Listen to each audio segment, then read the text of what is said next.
Hello everyone, hope you all are doing well.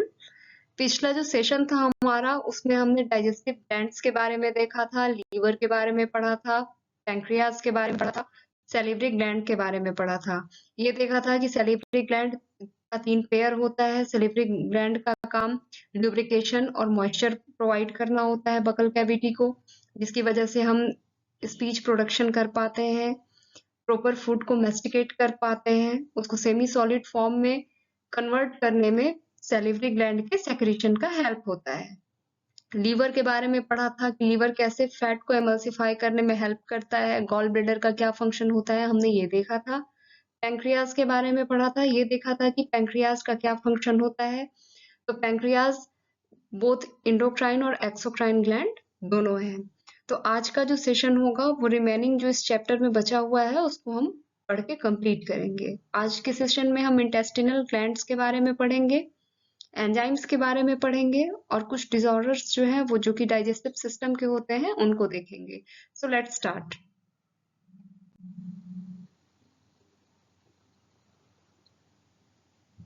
Intestinal glands. The intestinal glands are numerous and microscopic.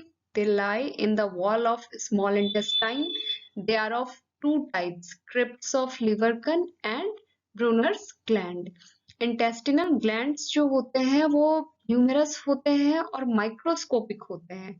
Microscopic means कि हम उसको naked eye से नहीं देख सकते हैं, उसके लिए हमको एक स्पेशल एपरेटस होता है, माइक्रोस्कोप, जिसकी जरूरत होती है। They lie in the wall of small intestine. Small intestine के वॉल में ये होते हैं और दो तरह के होते हैं इंटेस्टिनल ग्लैंड्स। एक तो होता है क्रिप्स ऑफ लिवरकन और दूसरा होता है प्रूनर्स ग्लैंड। क्रिप्स ऑफ लिवरकन जो है वो सिंपल ट्यूबुलर ग्लैंड है जो कि स्मॉल इंटेस्टाइन और विलाई के बीच में सिचुएटेड होता है। क्रिप्स ऑफ लिवरकम का मेन काम होता है एंजाइम और म्यूकस को सेक्रेट करना। The Brunner's glands are branched tubular glands and are confined to the duodenum. They secrete alkaline watery fluid, a little enzyme, and mucus. They open into crypts of Livercum. The mixture of secretions is called intestinal juice or succus entericus. ठीक है, तो Brunner's gland जो होता है ये branch tubular gland है और इसका मेन काम होता है इंटेस्टिनल जूस को बनाना। और ये ओपन कहाँ हो रहा होता है? क्रिप्ट्स ऑफ लिवरकन में। लगभग 2 से 3 litre per day intestinal juice का सेक्रेशन होता है।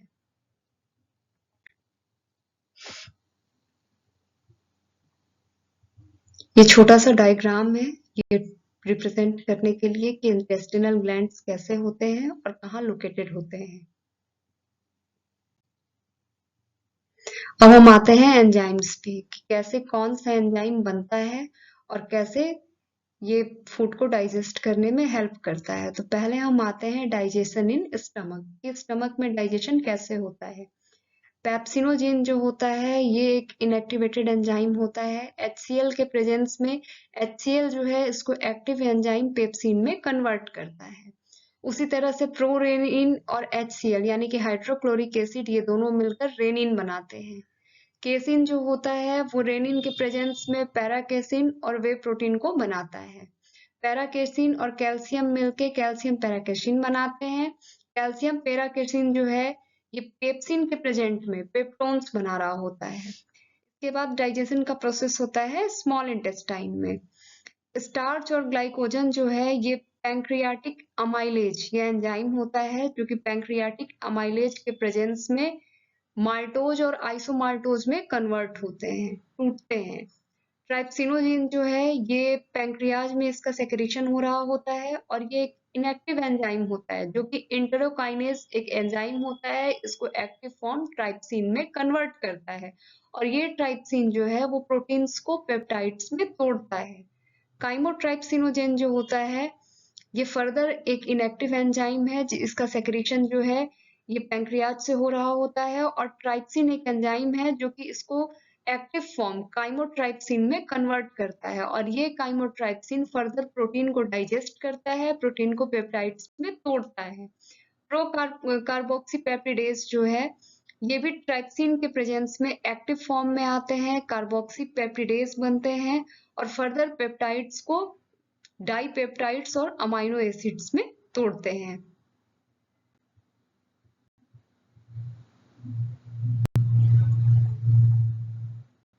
Disorders of digestive gland.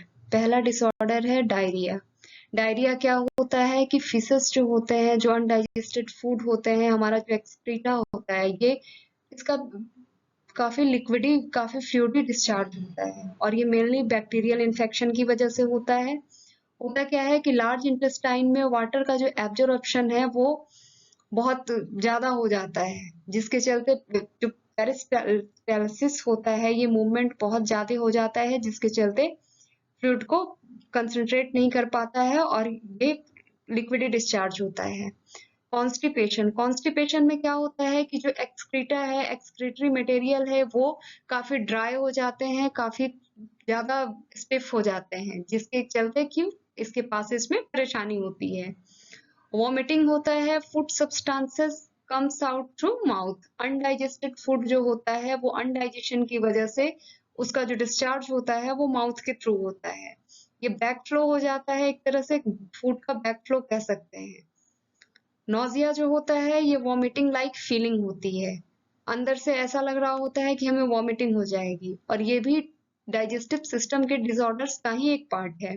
Jaundice bile pigment increase in blood. Jaundice में क्या होता है, दो बाइल पिगमेंट होते हैं, बिलीरुबिन बिलीवर्डिन, जिसका अमाउंट की ब्लड में बढ़ जाता है, जिसके चलते स्किन बिल्कुल येलोइश हो जाती है, और ऐसा बहुत ज्यादा ऑयली और स्पाइसी फूड को कंज्यूम करने की वजह से होता है। तो जॉन्डिस भी डाइजेस्टिव सिस्टम का ही डिसऑर्डर है।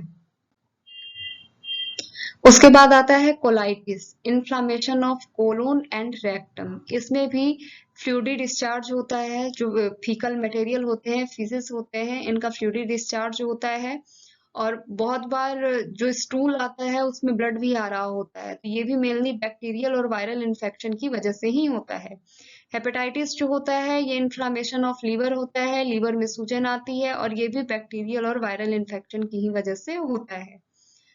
आज हमारा ये चैप्टर कंप्लीट होता है, और अब अगला जो सेशन होगा उसमें हम breathing and exchange of gases देखेंगे। Thank you.